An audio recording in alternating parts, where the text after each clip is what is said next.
কিছুটা রান্না করি।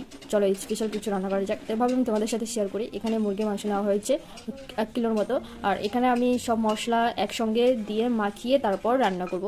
হ্যাঁ, হয়তো অনেকে অনেকভাবে মশলা কষিয়ে রান্না করে, তো আমি এভাবে রান্না করতে আমার বেশ ভালো লাগে। এখানে আমি পেঁয়াজ, রসুন, আদা, জিরা বাটা, শুকনো লঙ্কা বাটা, কাঁচা লঙ্কা বাটার পরিমাণটা একটু বেশি দিয়েছি, কারণ শুকনো লঙ্কাটা একটু কমিয়ে দিয়েছি। আর এখানে তেল দিয়ে পরিমাণ মতো হলুদ লবণ দিয়ে ভালো করে মেখে নিয়েছি, মেখে ঢাকনা দিয়ে ঢেকে রেখেছি। আর এখানে দেখতে পাচ্ছ চালটা ধুয়ে নিচ্ছি, কারণ এখানে আমি পোলাও রান্না করব, তার জন্য গোবিন্দভোগের চাল নিয়েছি। এখানে 2 গ্লাস, আর গ্লাসের অর্ধেক মানে হাফ নিয়েছি আর কি। আর মাংসটা দেখতে পাচ্ছ ভালো করে মাখানো হয়ে গেছে।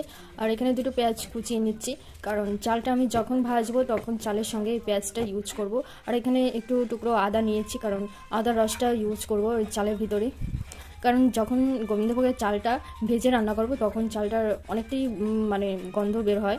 তো তোমরা যারা রান্না করো নি এভাবে করে দেখতে পারো, অনেকটাই ভালো হয়। এভাবে রান্না করলে ভাতটা খুব ঝরঝরে হয়। চলো এখন আদাটা থেতলো করে নিই। থেতলো করা হয়ে গেছে, এখন কড়াইতে আমি তেল দিয়ে, আর এখানে কয়েক টুকরো এলাচ, তারপরে লবঙ্গ, দারচিনি আর তেজপাতা আর আমুল বাটার দিয়ে পেঁয়াজটা ভালো করে ভেজে নেব। তো কড়াইতে আমি তেজপাতা, লবঙ্গ, তারপর দারচিনি এগুলো দিয়ে চালটা এখন ঢেলে দিলাম।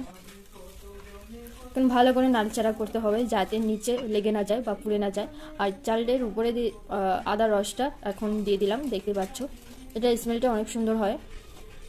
আর চালটা এমন করে ভাজবে যাতে শনশন আওয়াজ হয়, কারণ চালটা যখন দেখবে একদম হালকা হয়ে এসেছে তখন আচ্ছা চালটা হয়ে গেছে। এখন জল এখানে মেপে দিয়েছি, কারণ ধরো তোমার 2 গ্লাস চাল দিয়েছি, ওখানে 2 গ্লাসের পরিবর্তে কত 4 গ্লাস জল হয়।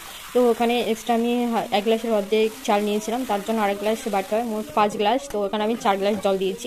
আর এখানে আমি মাংসটাও চাপিয়ে দিয়েছি রান্না করার জন্য, দেখতেই পাচ্ছ ভালো করে কষিয়ে নিচ্ছে। মাংসটা কষানো হয়ে গেলে আলুগুলো দিয়ে দিচ্ছি। আর মাঝে কারেন্ট চলে গিয়েছিলো, এর জন্য ভিডিও করতে পারিনি। আর দেখো জলটা ফুটে গিয়েছে, এখন চালগুলো ছেড়ে দিলাম জলের ভিতর। তো ভাতটা পাশে হতে থাকছে, আর পাশে দেখো মাংসটা রান্না হয়ে গেছে। তো কারণ মাংসে যখন জল দিয়েছিলাম তখন ভিডিও করতে পারিনি, বললাম যে কারেন্টটা চলে গেছে। আর এখন এপাশে ভাতও হয়ে গেছে, দেখতে পাচ্ছ। এখন ভাত খাওয়ার জন্য আমরা বসে পড়েছি। এখানে লেবু, শসা, টমেটো দিয়ে ভাত এখন আমরা খেতে বসে পড়লাম, আর ওদেরকেও খেতে দিলাম, দেখতেই পাচ্ছ।